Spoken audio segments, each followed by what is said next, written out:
Okay, so I had to do a lot of work on trying to figure out exactly where in the Bible that quote came from, but it was worth it because when I looked at your Bible and it says down when I look at the notes on Luke 3:3, it says to look at Matthew 3:2. So I went in my Bible, which looks like this. I could have done it in yours too, same thing.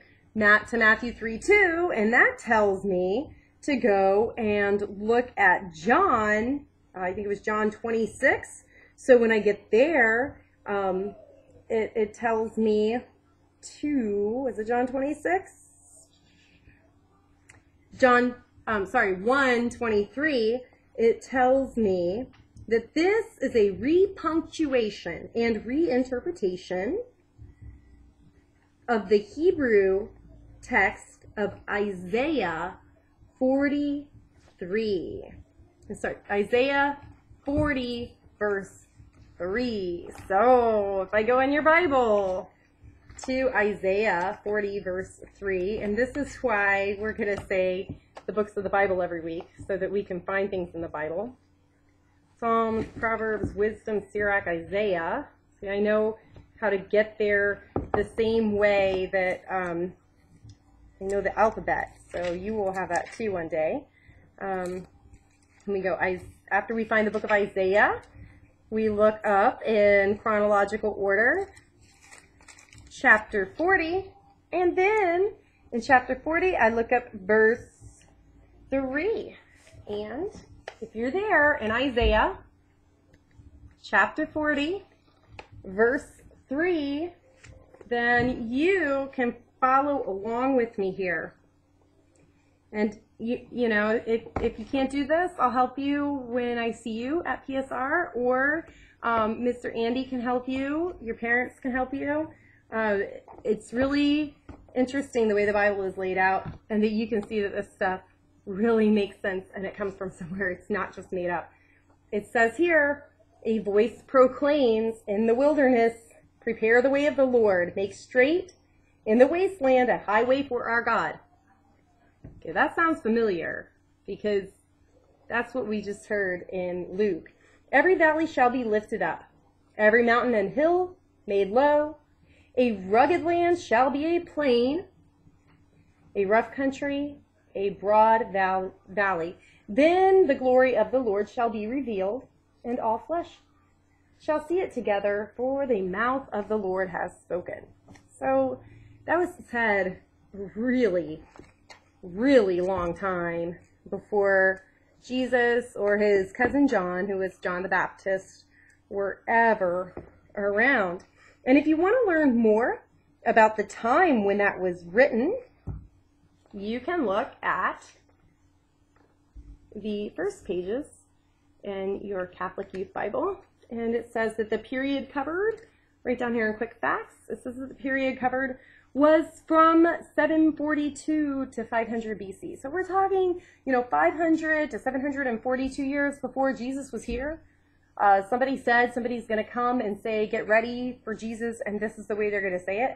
And there are way more parts of the Bible that do this, way more. So it's just really fascinating when you get into it.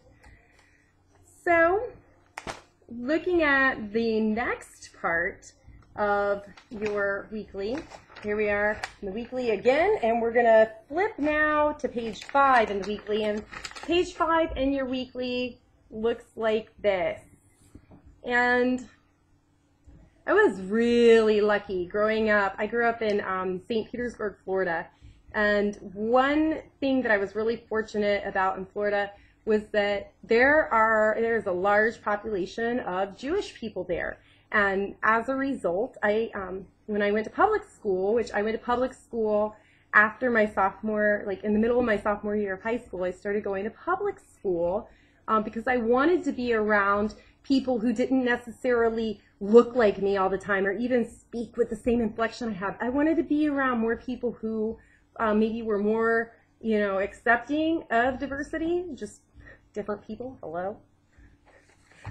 So anyway, as a result of that, I made a lot of Jewish friends. And actually my first boyfriend, who was like my real boyfriend, he was Jewish. So I got to go to his house and take part in some of the Jewish ceremonies. Like I got to be there when his dad set the table for Passover.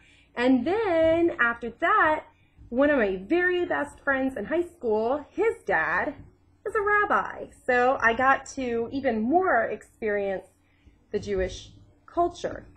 So this bit here is about Judaism, because December is a great time for Christians. It's also a time that Jews have special times with their families as well. Just like Easter is one of the biggest times for us, Christmas is not the high point of the Catholic year. It seems like it because of the gifts. But the highest point, really, of Catholicism is that it's the resurrection of Christ. It's when Christ gives us the Eucharist. And then the highest point throughout eternity is it's just the fact that God is eternal. And so we have the Mass and we're always in that state of eternity. So this bit on page 5 talks to us about Hanukkah, what Hanukkah is. Now, I got to experience that firsthand with my friends growing up. Hopefully, you have some Jewish friends. Hopefully, you know people who don't necessarily share your exact same faith tradition. It's wonderful to share things with people. So this story talks about that, and I'll read a little bit of it here with you. It says, Hanukkah is a feast of heroes. At the Second Vatican Council, the bishops wrote a declaration called Nostra Aetate, I think. Did I say that correctly? I don't know.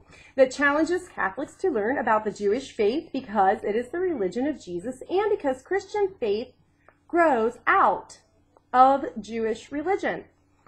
Christians need to know what Jews today believe and celebrate in their worship. December is not only the month for Christmas. It is also the month in which Jews celebrate the feast of the dedication of the temple, or Hanukkah.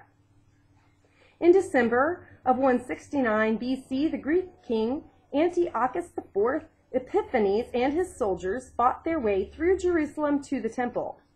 After they had killed the defenders of God's house, the soldiers did many terrible things to show the Jews of Jerusalem what they thought of their God.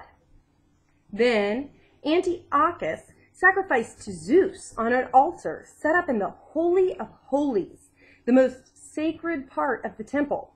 3 years later, again in December, the Jewish freedom fighter Judas Maccabee won Jerusalem back.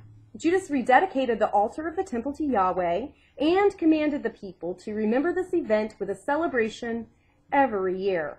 John's Gospel tells us that Jesus attended this feast in the temple. And he tells us that in John 10:22. Another name for Hanukkah is the Festival of Lights. On Hanukkah, Jewish people light a special candelabra that has 8 candles on it and a 9th candle to use as a starter. On each of the 8 days of the celebration, Jews light an additional candle. A very old Jewish legend says that when Judas and his followers won back the temple, they decided to rekindle its perpetual light as a sign of its rededication to Yahweh.